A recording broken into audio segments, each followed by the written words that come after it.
Makhosi. Ngiyanibingelela nina lapha emakhaya. Compliments to the new year. I hope ningene kahle. I hope ukuthi December treated you well. I hope ukuthi la ubuhamba khona ubuye uphephile. Ngikhulisela lo.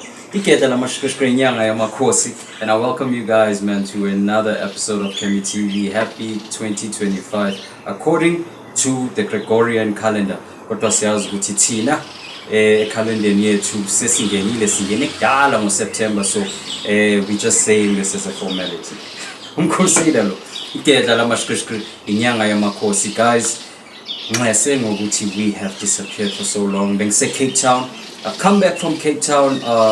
Shout out to Cape Town. Shout out to everybody. The people that I did readings for, the people that I did cleansings for, the people besiyobaphakamisa inhlanhla, abantu besiyobageza, abantu besiyophakamisa ithunywa.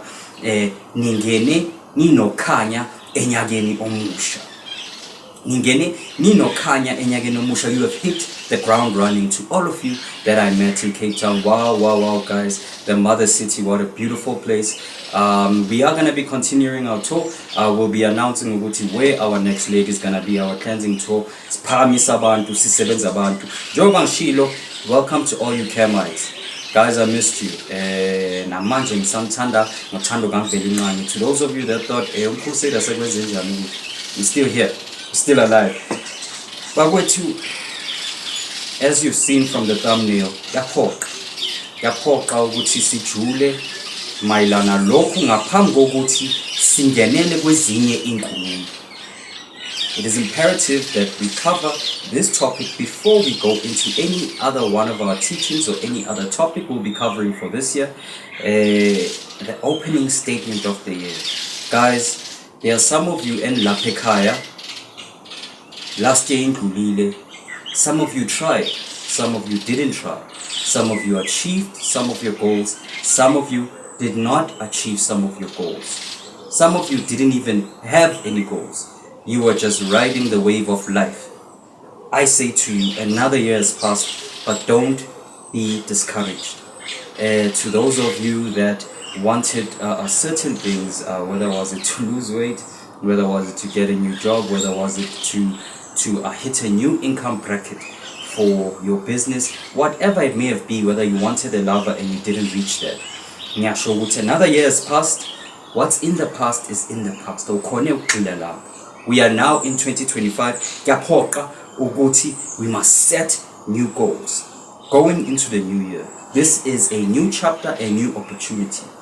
Irregardless of how far gone or how far deep you are, whether in debt, whether in failure, whatever you might be discouraging you, I say to you, the past is gone.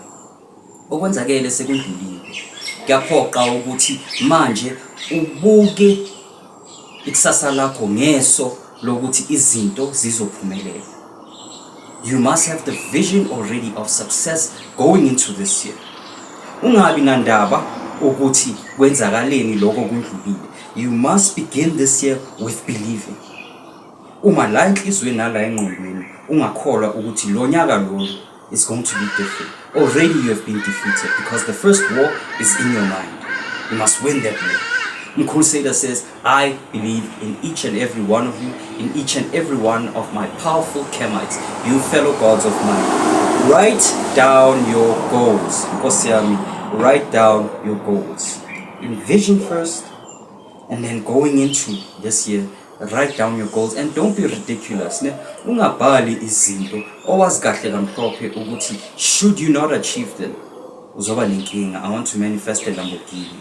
I want to manifest a mansion. Cha, yonke into uyakha kancane njengoba isisho sesilungu sisho, Rome was not built in one day. The pyramids were not built in one day. Be reasonable. If need be, write your goals down in quarters so that you can review them quarterly, each and every 3 months, or write them biannually so you can review them every 6 months. Kodwa, write down your goals. And more important than anything, in order to assist you with your productivity and your focus, continue on reading them daily. Uvuke ekuseni ngempela usikhumbuze ukuthi uvukeleni. Because there's a lot of you that due to the discouragement of failure or the current economic state of the world, you feel like I can't achieve anything that I want due to the social state or the social mental state and the social emotional state of the world. You feel like everything is dark. Not everything is dark. uNkulunkulu usasekhona, umvelinqangi usasekhona, and he has come to bring blessings upon his children, those who believe. As Yeshua Mashiach said, those who have, even more will be given them. But those who do not have, even the little they have will be taken away. Meaning, you must feel abundant in order for God to continue giving. If you feel lack, even local now was a putagona. That was the secret behind Yeshua Mashiach, blessed be the great prophet's name. Nkosi yami, Bagwetu, if you feel like your compass is spinning round and round and you don't know which direction to go, consult, whether by crusader or by a sage or whether by umfundisi wakho. Go to somebody obona ngoqotho, consult so that you can get a yearly forecast of ukuthi what is going to possibly take place should you continue this path, what could possibly take place should you take another route, what is your purpose which was given to you by your guides la emhlabeni, so you can align with it so that izinto zakho can start falling into alignment. Hence, Crusader is saying consult. Whether you are consulting online or face to face, get a spiritual diagnosis, a spiritual forecast of ukuthi for the next 12 months izinto ziyohamba kanjani. For the next 12 months ukuthi what are the possible manifestation paths that are right in front of you. Take that power back into your hand. Consult it with the seriousness. Julian Cool. Yeah man. And understand the Uma uyo consulta, go with a notebook. Take down notes. Lento lenyanga le, lento le sangoma, lento lomprofeti, lento this mystic, lento this pastor, lento lomfundisi akutshela yona. Take it uyibhale phansi so that you know ukuthi at least usuthola inkanyandlela for the beginning of the year. Now is the time to consult. Ungaphakami sekonakele sobona kahle ukuthi you are well along in the year.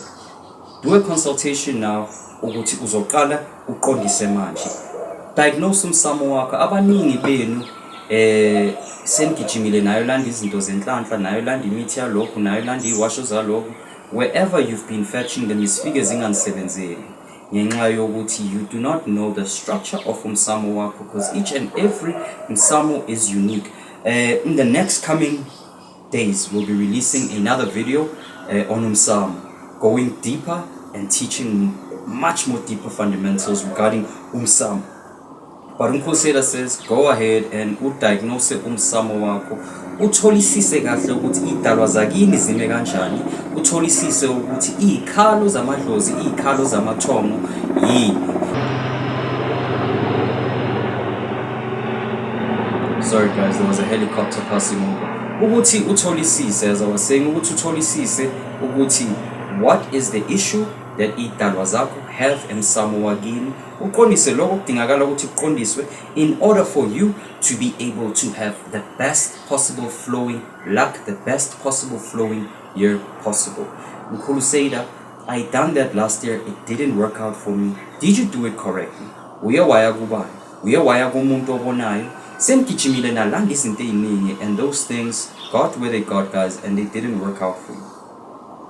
I have assisted people in the past year, of which even those at the least of my testimonies came back and said, Mkhulu, ukugula kwami kuye kwaba ngconywana.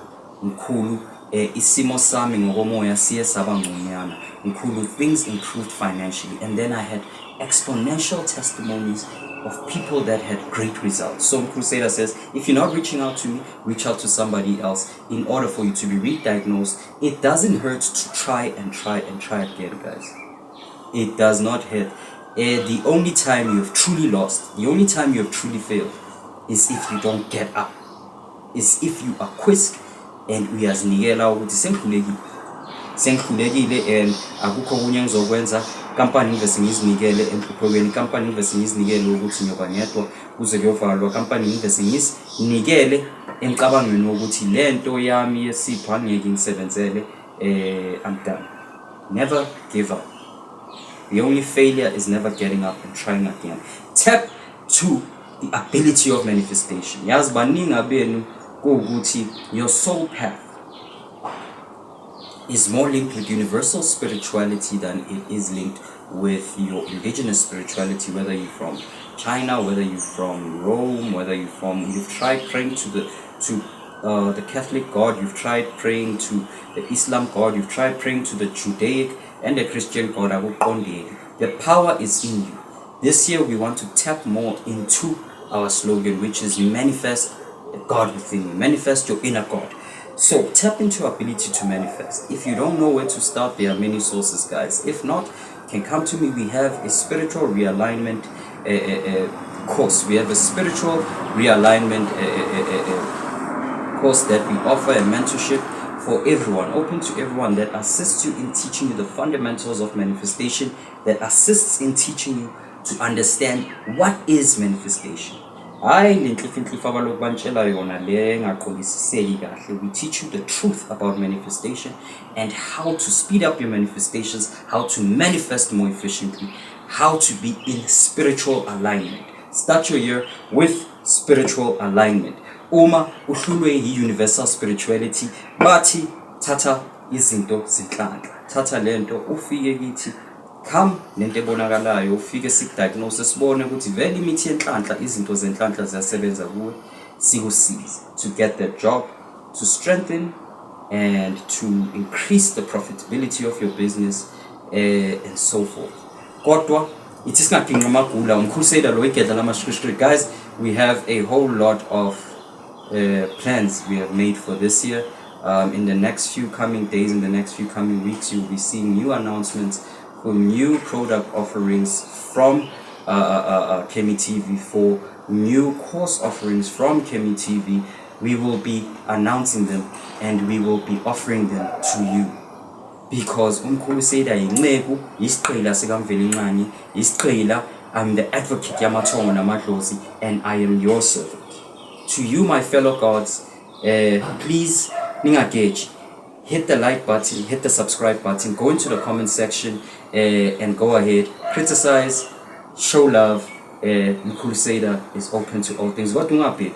Ngoba na this year sasha abantu ngomuthi Mkhulusader lo kedla lamashishri nyanga yamakhosi. Wishing you guys a blessed 2025 ngithi makhosi.